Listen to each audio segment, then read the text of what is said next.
We're going to start a new sermon series. About the next 4 weeks, Eric and I are going to be talking about why. And really this comes down to why do we exist as a church? Why do we exist as a campus?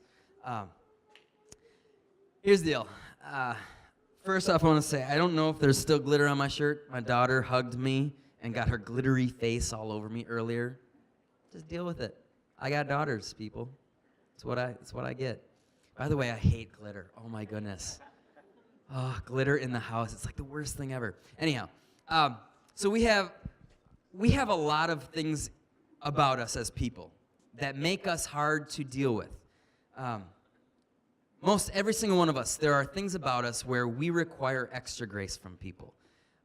We have annoyances. We have things that would annoy other people. We have our frustrations. We have things that other people would be frustrated about with us. Me, I am a person that I easily get annoyed. It's just kind of the way I am. I've gotten mad at kids from my youth group before. We'll be like in a mall walking around, and they're walking 2 feet behind me instead of right next to me. It drives me crazy. I don't know why.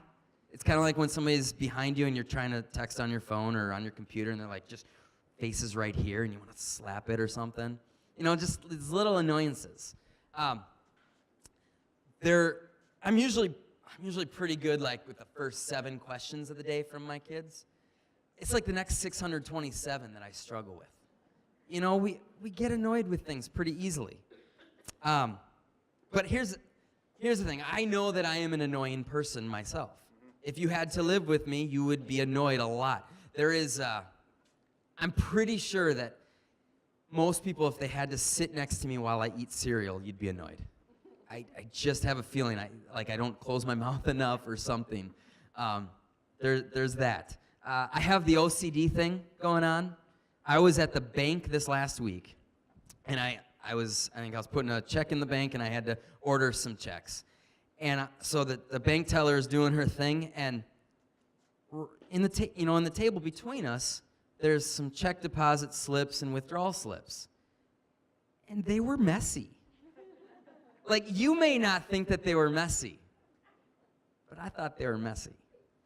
And so while she's doing her work, and I try to make it subtle, like she wouldn't think I was a total freak, but I just start kind of organizing them and getting them into 2 nice piles, and the pens were kind of a mess, and so I put the pens nice and straight. I guarantee if she walked into this church this morning and saw I was preaching, she'd probably just walk out. Like, that guy, oh my goodness, he was so annoying. If it was me, the moment I walked out, if I was her, I'd have been like, just messed it back up. You like that? But that's just the way I am. I'm a bad person. Let's face it, though, as human beings, we have a lot of things about us where we require extra grace.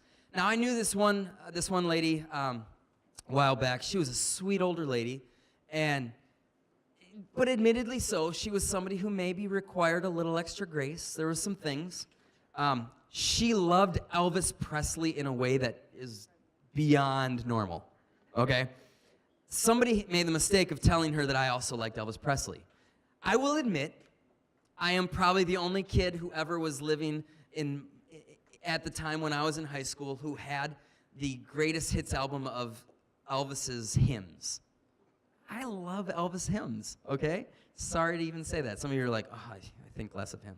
But here's the deal. When she found out that I liked Elvis, she decided that she wanted to talk about Elvis with me all the time. And she even had a CD of an Elvis impersonator, and she would try to get me to listen.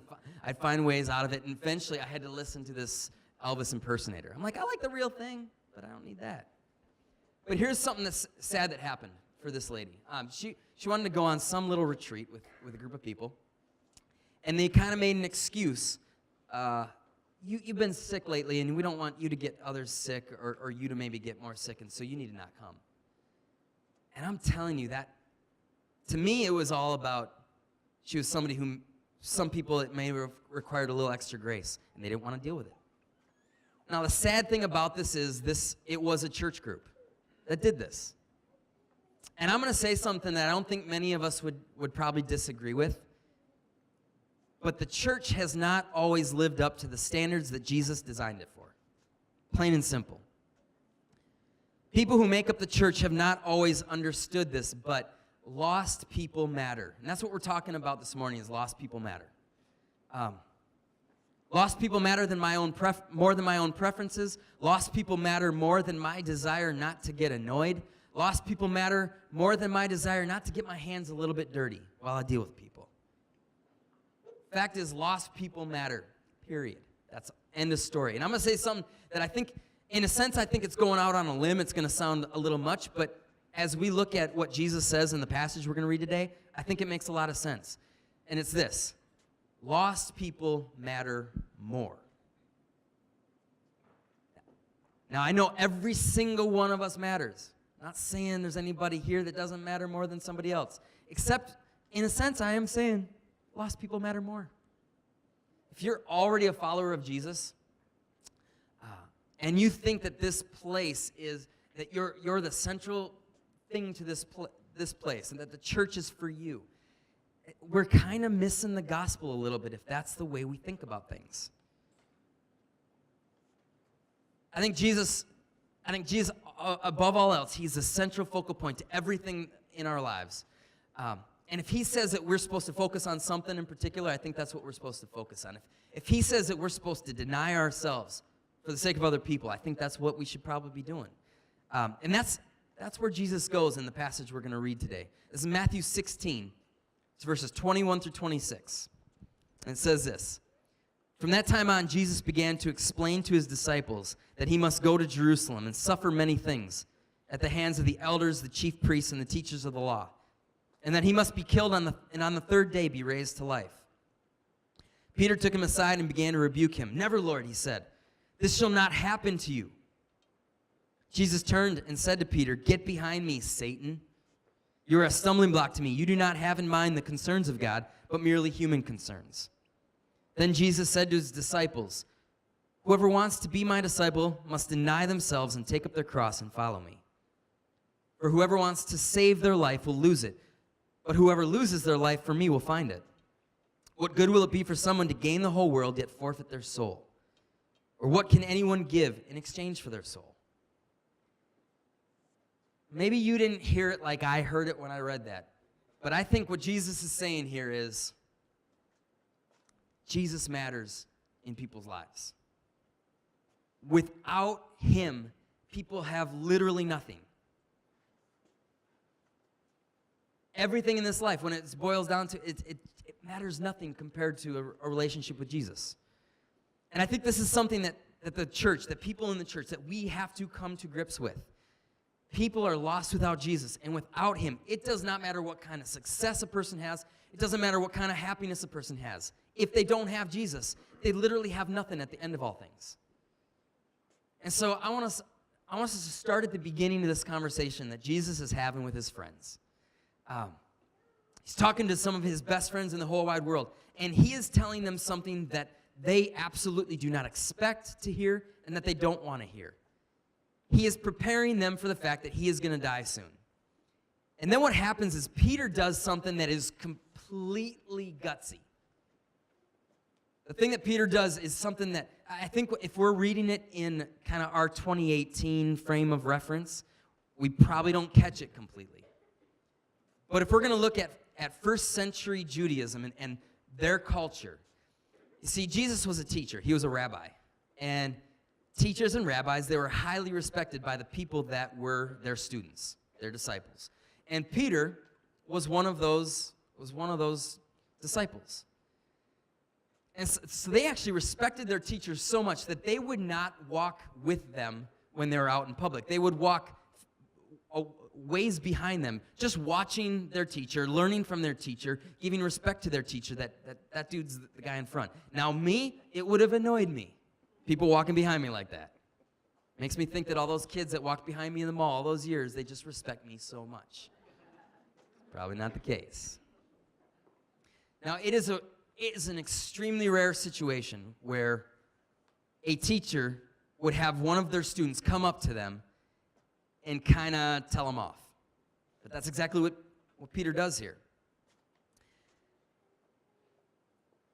Peter was questioning the authority of Jesus. Frankly, he was questioning the authority of God in this situation. Remember, Jesus is God with us. And so Peter, he wasn't just expressing sorrow to his friend, like, I don't want you to die. He is stepping up to Jesus, and he's trying to tell God that he doesn't know what he's doing. So when we take a look at the context of the situation, I've always read this, and I'm like, man, Jesus, that's harsh. Calling Peter Satan. I wanted to do that to people before. I don't think I ever have. I do a lot of dumb things.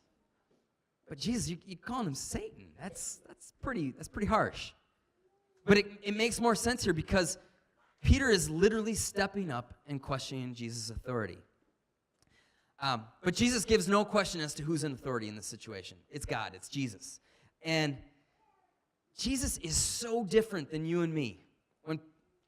When people in our world kind of put their authority out there, we often do it in just wrong ways. I was at my daughter's lunch a few months back, and I remember at the end of the lunch, the lady in the lunchroom, she's like, "You guys were so loud yesterday. You guys have to," I don't know if she said to put their head down or you got to be quiet for like the last 2 minutes of lunch. And I was just like, seems a little harsh. It was yesterday. But we do that with people. Like we stand up and we want people to see us as authority. And then it gets ugly. But here's what I love about what Jesus was doing in this situation. Jesus was actually telling Peter, you need to sit down because I am ready to give my authority over to the people who are going to kill me. See, Peter was trying to get Jesus to stand up and to make a power grab. Like, Jesus, you don't have to die. You're God. You can do anything. And Jesus is sitting there going, no, I'm not going for the power grab. I'm going to give up my power. So I think this is a really important principle that we have to learn from this interaction between Jesus and Peter. God's concerns are often different than man's concerns. It's the very thing that Jesus says in verse 23.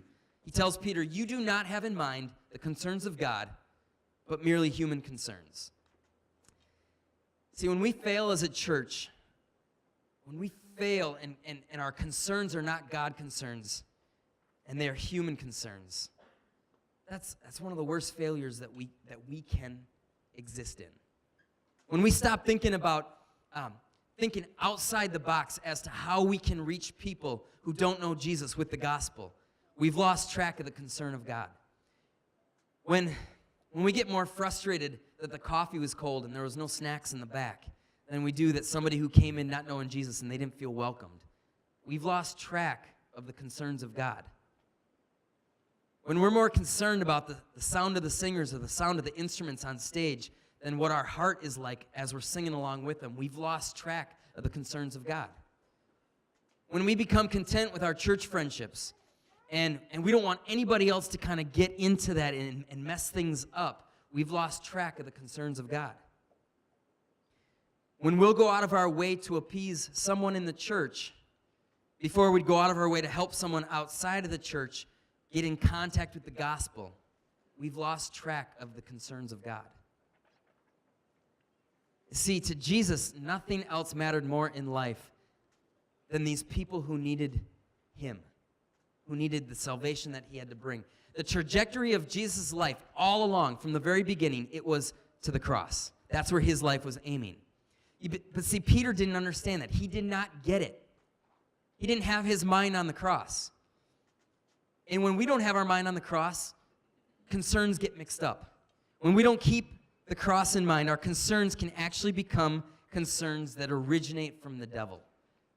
And when I wrote that, and as I worked through it, and even as I say it now, it sounds like an awful thing to say. But the truth of the matter is Jesus turned around to Peter, and he's like, you got to get behind me, Satan. There are times, and I think every one of us could admit it, there are times in the history of the church where we have probably been more aligned with the devil than we've been aligned with God. The Holy Wars wasn't a real great situation, great time in the history of the church. Cover-ups when clergy have abused or hurt people in their congregations. Racism that leads to segregated churches. I'll be the first to say, I've seen that when you decide that you're, as a church, that you're going to kind of get outside of your norms, and you're going to choose to reach out to people who look different than you, or to people who have a different cultural norm than you. it isn't, a lot of people in the church, there's people who aren't so keen on that idea. And the truth is that is evil coming out. And so if we're not careful, what happens is we begin to veil some of our selfish motives with things that kind of sound highly spiritual. I'll give an example. This happened some of my earlier years in youth ministry. I was at this church, and when I first got there, there was like not many kids in the church, and we'd have like 8 to 12 kids on a Wednesday night for youth group. And about 2 years in, we were maybe having like 35, 40 kids coming in, and there was a group of about 4 kids who, after a Wednesday night service, they came up to me and they're like, "Hey, Kellen, can we talk to you in your office? We just want to chat about something." I'm like, "Yeah, cool, let's talk." So these 4 kids were part of that original like 8 to 12 kids who had been a part of the youth group. And they started saying, "Hey, Kellen, we just don't feel like we're spiritually able to grow now anymore because it's not that small group feel that we used to have, and we can't grow anymore." And part of me was frustrated because I think that there's a certain degree to which, okay, there's something to be said about a small group and the way that you can grow in that. But there was another thing I think that they were saying was, this group is no longer what we want it to be. We don't feel as important as we once felt. And it was more for them, I think, about getting the church experience that they wanted rather than the church experience that maybe some others needed. I think it's really easy for us to go into church and think, how can I get what I want out of it? And our concerns become not godly concerns, but man concerns. And I think, so it makes me think about, okay, what would Jesus do when he is walking into a church, or he's walking into a place of work, or he's walking around his neighborhood? Would he be sitting there thinking, what can people give to me to make things better for me? I think every one of us knows that his instinct is, what can I do? What can I bring to other people to make life better for them? And here's the thing. If every single one of us did that when we walk into a church, when we walk into our place of work, when we walk into our school, when we walk in and around our neighborhood, in our homes, if our thoughts were first about, what can I do to bring something good to other people, to minister to other people, there would be so much ministry going around and people touching other people's lives that we'd all be in a pretty good place, I think. How much different would our church look if that's the attitude that every one of us came in with? How much different would our community look if that's the attitude that our church always had? And sometimes I think every single one of us, we need kind of a reset button. Just like Peter needed a reset, like Jesus is like, dude, you need to get back behind me, get in your place. We need to get back behind Jesus and get in our place sometimes. But see, Jesus goes even further in this passage, and this passage is just not easy for us to hear. There's some deep stuff in here. There's some hard stuff to hear. But I think it's a challenge for us. In verse 24, it says, "Then Jesus said to his disciples, 'Whoever wants to be my disciple must deny themselves and take up their cross and follow me. For whoever wants to save their life will lose it, but whoever loses their life for me will find it.'" See, in this statement, Jesus is saying something even more crazy than anything else he's said so far. He's saying you must deny yourself and you must embrace the cross.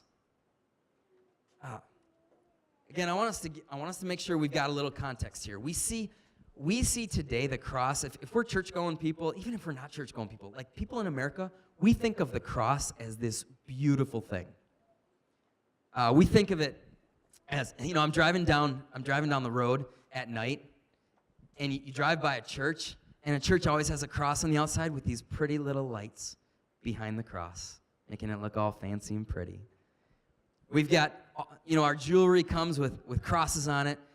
I am a horrible artist. I can draw about 3 things. I can draw bubble letters of my name. I can draw a basketball going into a basketball hoop, and I can draw the most pretty crosses with these like sun rays behind it, Oh, it's so pretty. The other day I was actually doing some chalk art with my daughter Finley, and okay, there's one other thing I draw, and it's bad because it's fake Chinese hieroglyphics or whatever you call it. Like, I don't know any of the words, but I make ones up that looks Chinese. I don't know. But I was like, okay, I've done enough of that. What else can I draw? So I drew a cross, and my daughter Finley's like, "Oh, Dad, that's a pretty cross." Like, that's the way we think. And I don't think it's bad that we have crosses on our jewelry. But But understand, for people in Jesus' first century Judaism, that was crazy. Like the thought of the cross being beautiful, that either made you crazy or evil. It would be like you or me walking around with a necklace with a syringe on it, or an electric chair, or a noose. Like, I know, I'm not trying to be, like, that's what it would be like. It's crazy. So, I want to read something here from Craig Keener. He wrote an excellent commentary on the book of Matthew.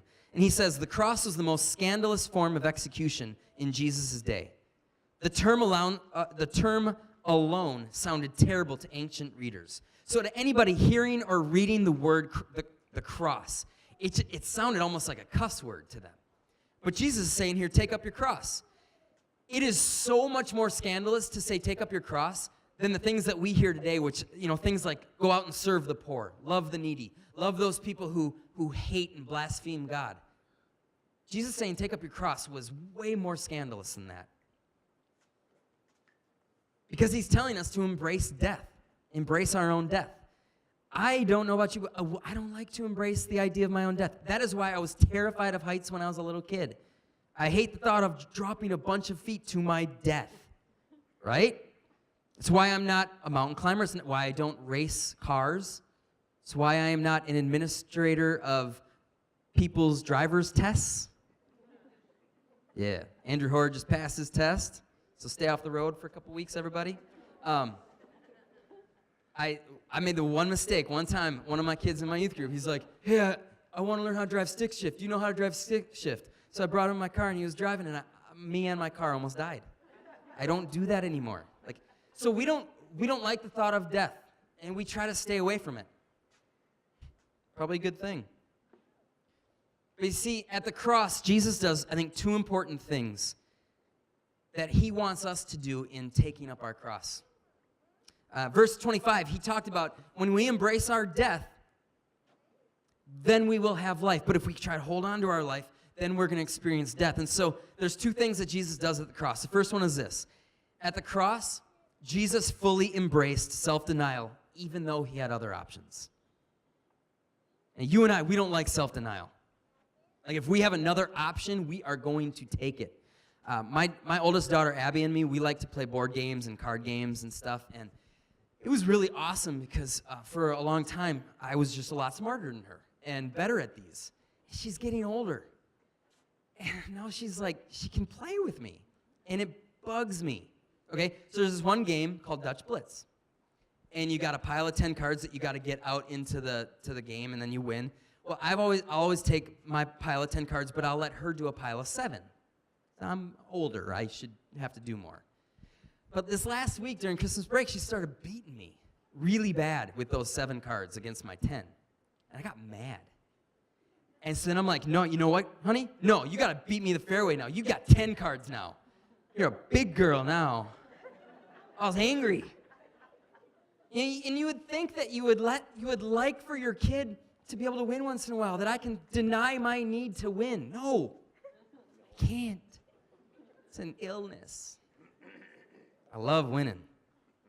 So here's the deal. Jesus denied himself in a way that I can't even fathom. He could have brought himself down from that tree, from that cross. People were literally shouting out to him, Jesus, if you are the Son of God, just bring yourself down. You can do it. But Jesus gave up his rights. Jesus gave up the possibilities of what he could do for you and for me and for every single person that needed grace. I think that every day you and I should choose to deny ourselves for the sake of someone else.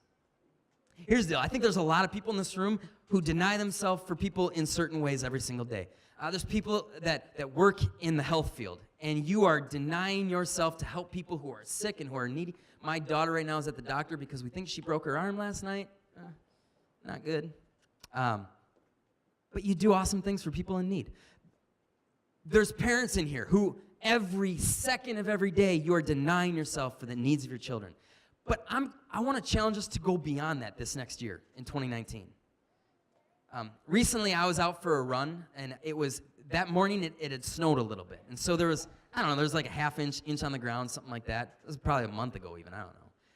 But as I'm out for my run, I'm running towards Marshall Middle School, and I'm going up this big hill, and there's a lady there. She's fairly old, and she was shoveling her driveway. And there was this really still small voice inside of my head or in my heart, wherever it was, that said, maybe just stop and ask and see if she wants some help.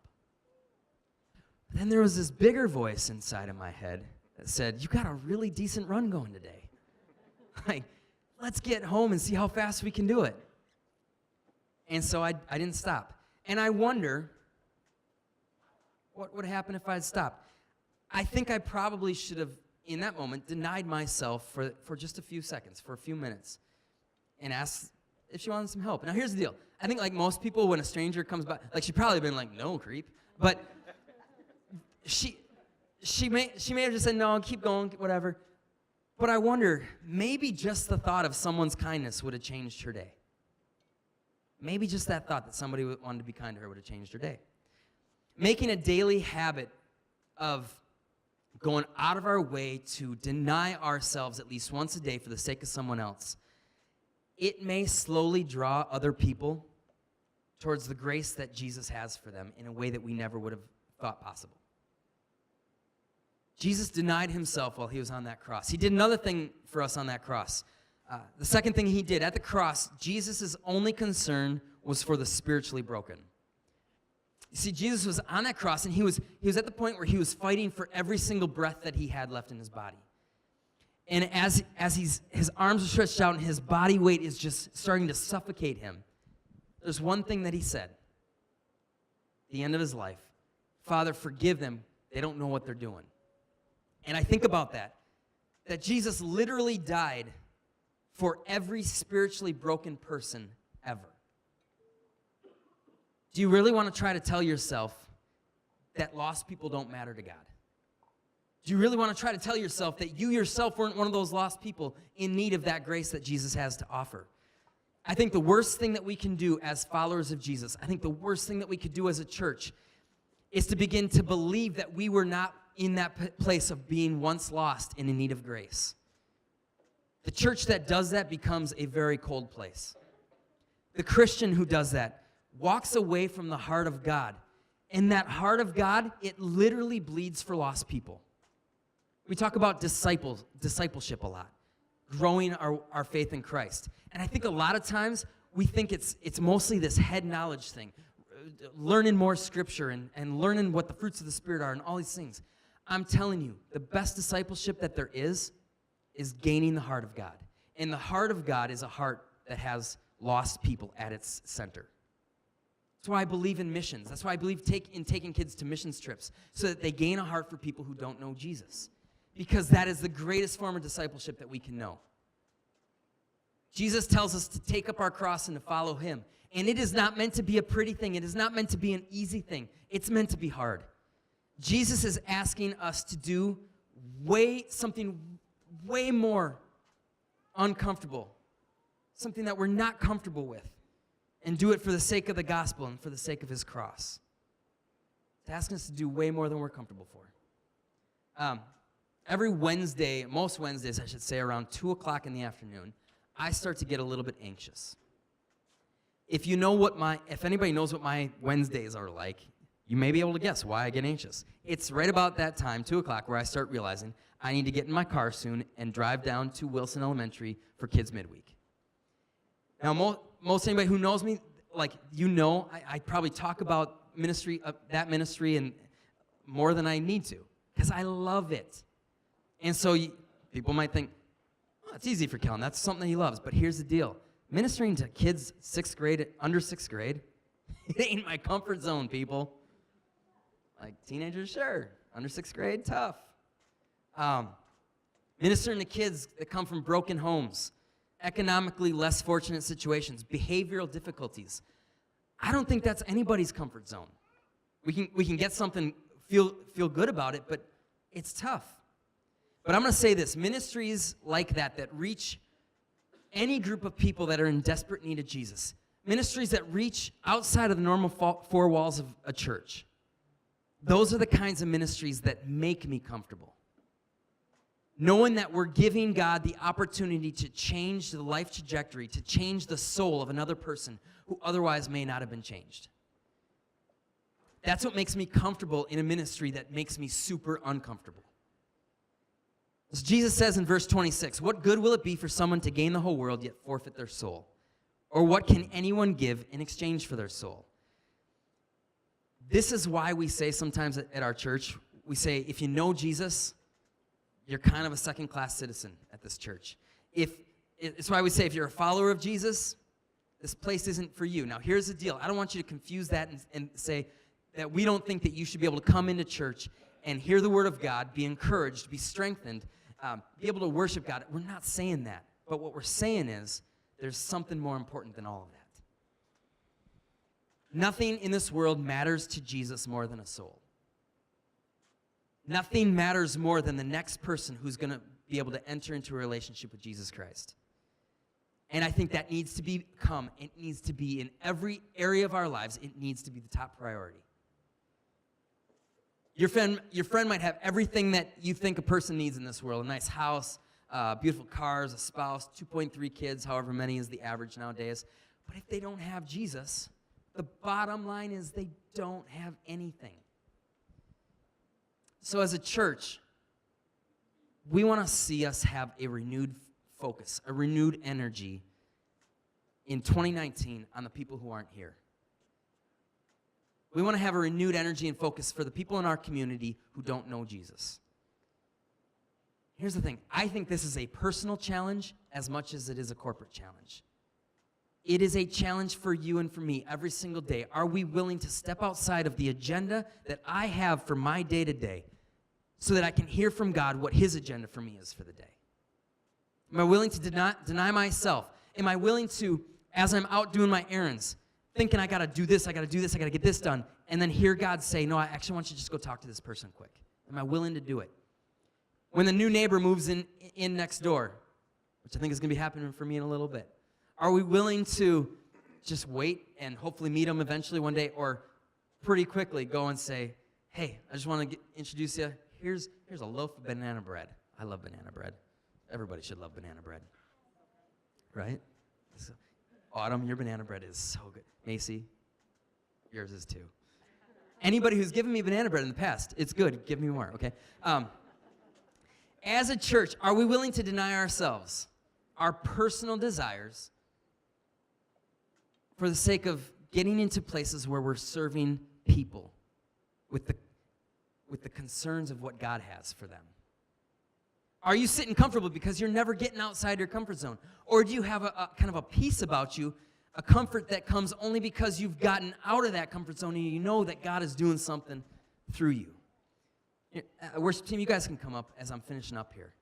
What I want us to understand as we leave today, it's lost people matter to God. I think that's precisely why Jesus gave his life for us. Because we were lost. We matter. Question is, do lost people matter to you? Are you willing to embrace the cross? Are you willing to lose your life and your dreams for the sake of that life that Jesus has for you? Jesus is trying to tell me, stop talking. As a church, I want us to commit to this in this coming year, 2019, that we would do more than just say that lost people matter.